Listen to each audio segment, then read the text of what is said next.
난리입니다, 난리. 몇 년 전까지만 해도 정비사인 제 입장에서는 새로운 먹거리 또는 호황이라고 생각도 했었는데, 지금 생각해보면 제가 정말 잘못 생각한 것 같습니다. 이거는 지금 현재 우리나라에서도 시한폭탄 같아요. 터지기 일보 직전? 아니면 제가 체감하지 못하는 걸 수도 있지만 이미 크게 문제가 발생한 걸 수도 있습니다. 지금 전기차 때문에 난리예요, 난리. 왜 그런지는 이유는 저도 모르겠습니다. 제가 그쪽으로 많은 지식을 갖고 있는 사람이 아니기 때문에 무엇 때문에 문제라고 말씀드리기는 아는 게 없어요. 아주 전적으로 정비사 입장에서, 자동차를 소유하려고 하는 소비자 입장에서 말씀드리고 싶은 부분이 있습니다. 요 근래 뉴스에서도 많이 발생하고 있는 것 같아요. 중국에 있는 전기차 시장이 문제가 많이 발생했다는 것을. 많은 전기차 회사들이 사라진 건지 아니면 생산을 중단하는 건지 모르겠습니다. 그런데 제가 현장에서 직접 느끼는 것이 있어요. 혹시라도 소형 전기차를 구매하시는 분들은 잠시만 제 얘기를 들어봐 주세요. 소형 전기차는 전기차의 일종이죠. 차체가 작고 가벼워서 복잡한 도심이나 주택가에서 아주 편리하게 사용할 수가 있습니다. 소형 전기차는 장점이 무척 많죠. 배터리 용량이 작아서 충전 시간도 짧고 연료비와 유지비가 무척 저렴하다는 장점, 또한 전기차에 걸맞게 환경오염도 줄일 수 있다는 장점도 있습니다. 제가 생각하는 가장 큰 매력 포인트는 주차 공간이 적게 필요하다는 거. 남들이 주차 걱정할 때 공간만 있다면 주차를 할 수가 있습니다. 교통체증을 완화할 수 있다는 그런 장점, 어느 정도 일정 부분은 있겠죠. 그것도 매력적일 수가 있겠네요. 그런 부분들 때문에 소형 전기차는 거의 대부분, 아주 많은 분들이 세컨카로 구매하시는 분들이 많이 계세요. 저도 소형 전기차 브랜드 한 5개 정도의 브랜드의 수리점을 맡고 있는데, 그 차량을 구매하신 거의 대부분의 분들이 세컨카로 이용하고 계십니다. 물론 특정 사업, 배달을 하시는 분들이나 아니면 작은 소형 화물차로 화물업을 하시는 분들, 생업에 관련돼서 차량을 구매하시는 분들도 많이 계시죠. 저도 소형 전기차를 타고 있지만 장점이 무척 많습니다.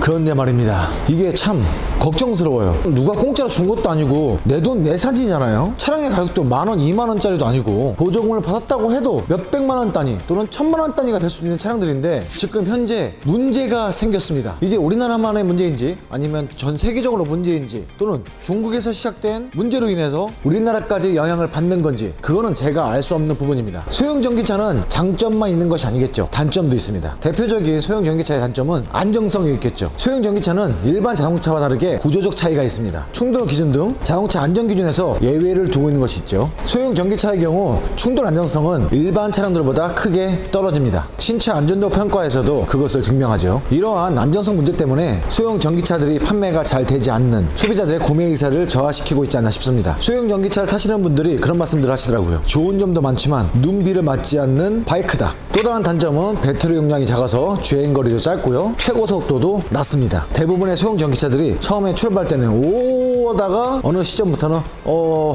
밟아도 안 나가. 소형 전기차는 도심이나 주택가에서 편리하게 이용할 수 있는 차량으로 제 생각에는 공유 모빌리티 서비스에 더 적합한 것 같아요. 이 소형 전기차도 전동 킥보드나 전동 자전거 그런 것처럼 안 되나? 여러 가지 단점이 있지만 그보다 더 큰, 더 좋은 장점들이 많기 때문에 소형 전기차 시장은 지속적으로 성장을 하고 있죠. 그런데 어떤 분이 말씀하시더라고요. 우리나라는 소형 전기차 시장이 맞지가 않는다. 우리나라 사람들은 작은 차를 그렇게 좋아하지 않는다. 나는 작은 차 좋아하는데.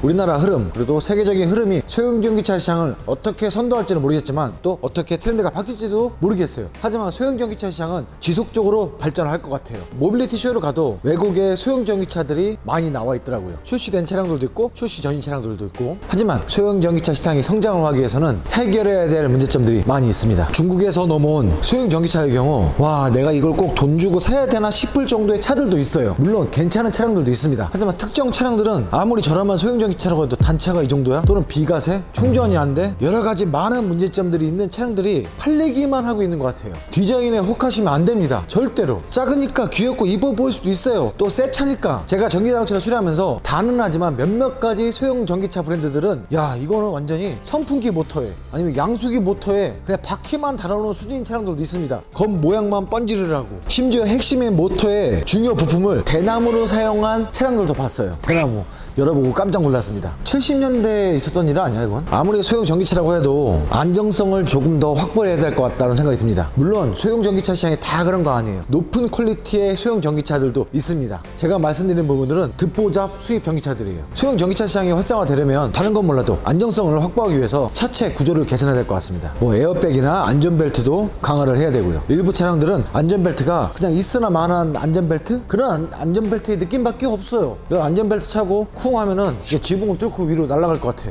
오히려 안전벨트 때문에 탈출을 못할 것 같아. 그리고 또 정확한 안전 정보를 공개한 차량들도 거의 없는 것 같습니다. 몇몇 판매량이 좋은 소형 전기차 회사들 빼고 갑작스럽게 툭툭툭툭 튀어나온 전기 차량들은 와 이걸 어떻게 믿어야 될지 모르겠어요. 그런데 이런 부분은 아무것도 아닙니다. 소형 전기차는 모빌리티 변화의 새로운 틈새 산업으로서 많은 장점과 가능성을 가지고 있습니다. 소형 전기차 사업이 어떻게 진행되는지는 저는 모르겠습니다. 무언가 회사의 이익 창출이 확실하니까 여기저기서 소형 전기차들이 쏟아져 들어오는 거겠죠. 1, 2년 전까지만 해도 성장세가 빠르다고 생각했었는데 제가 현장에서 느끼는, 정비업을 하면서 느끼는 아주 개인적인 생각으로는 이 성장의 한계점이 다다른 것 같아요. 제가 느끼는 부분이 있습니다. 명확하게 있어요. 소비자들의 니즈를 정확하게 부응하고 있지 못하는 것 같습니다. 대부분의 차량들이요. 처음에 판매할 때 예쁜 모습, 귀여운 모습, 구매자의 그 구매욕을 자극하는 멘트와 카탈로그와 또 사회 이슈, 그런 것들로 인해서 지금 현재 취약한 브랜드의 소형 전기차를 구매하신 분들이 고스란히 피해를 입고 있는 실정입니다. 제가 그 실정을 어떻게 아느냐, 전기차 수리업을 하다 보니까 저는 제 몸으로 확실하게 피드백이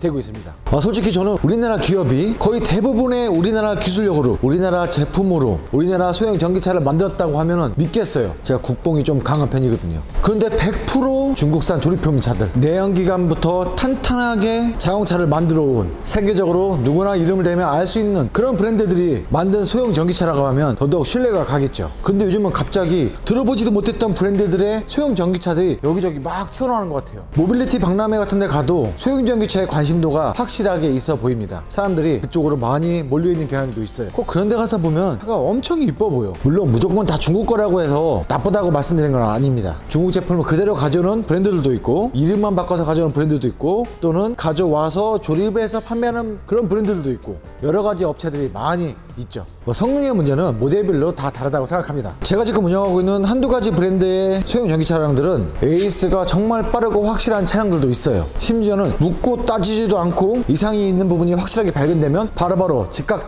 AS를 해주는 브랜드들도 있습니다. 또 수리를 하는 제 입장에서도 수리를 했을 경우 많지는 않지만 작은 비용이라도 빨리빨리 제 기술료를 입금해주는 브랜드들도 있고요. 그런데 말입니다. 오늘의 핵심은 바로 지금부터예요. 소형 전기차를 구매하실 때, 구매하실 생각이라면 꼭 꼼꼼하게 따져봐야 될 부분이 있습니다. 저렴하고, 그래서 퀄리티가 다른 차량보다 조금 떨어진다, 거기까지는 100번 양보해서 이해를 하겠어요. 일반적인 전기차와 다르게 소형 전기차는 수리가 너무너무 간단합니다. 너무 편해요. 정비사분들이 겁내실 필요도 1도 없습니다. 내연기관 자동차의 10배 이상은 편합니다. 소형 전기차 기준에서요. 구조도 매우 단순하고 탈부착만 할 줄 안다면 문제점을 빠르게 찾아서 정상적으로 만들 수가 있습니다. 소형 전기차는 일반적인 전기차와 다르게 수리 개념이 그렇게 복잡하지 않고 단순해요. 겁내실 필요는 없습니다. 그런데 말입니다. 아까 말씀드린 들어보지 못했던 이름들의 소형 전기차들, 그래도 어느 정도 브랜드 가치가 있고 믿고 샀는데 문제인 차들, 그 부분들이 오늘의 핵심 주제입니다. 부품이 없어요? 고치고 싶은데 고칠 수가 없어요. 고객님께서 내 돈을 내서라도 수리를 하고 싶으신데 수리할 방법이 없어요. 이게 전기차 브랜드의 문제인지 아니면 중국 자체 내 문제인지 전 세계적인 문제인지 무엇이 문제인지 모르겠습니다. 고객님들의 차량이 문제가 발생했을 때 고쳐야 되는 자동차 정비사 입장에서 봤을 때 보증기간이 남아있는데도 보증 수리를 받을 수 없는 경우가 많이 생겼습니다. 몇몇 브랜드에서 지금 이게 큰 문제가 발생하고 있어요. 소형 전기차를 지금 운행하고 계신 분들은 제 말씀을 이해하실 거예요. 일반적인 전기차를 말씀드리는 게 아닙니다. 소형 전기차를 말씀드리는 거예요. 정말 탄탄하고 괜찮은 브랜드들도 있습니다. 그런데 나머지 부분에서 문제예요. AS 센터가 전화도 받지 않아. 전화 통화하기가 너무너무 힘들어요. 고객님께서 저희한테 전화를 하세요. 저희가 도움을 드리고 싶어도 저희 전화도 안 받고, 우리 전화도 안 받고, 고객님 전화도 안 받고, 어렵게 통화가 됐는데 도와드릴 수 없다고 얘기하고, 부품이 없다고 얘기하고, 특정 브랜드 회사는 없어진 것 같아요. 하루 온종일 전화를 했는데 전화를 받지 않는 브랜드도 있었습니다. 연락이 되던 직원분들은 다 퇴사를 하셨고, 충전이 안 되는데 그 충전이 안 되는 부분을 빨리 수리하고 싶은데 당장 일을 하셔야 되는데 고칠 것도 없고, 부품이 일반 차량들과 같이 사용할 수가 없습니다. 이 브랜드의 부품은 이 브랜드에만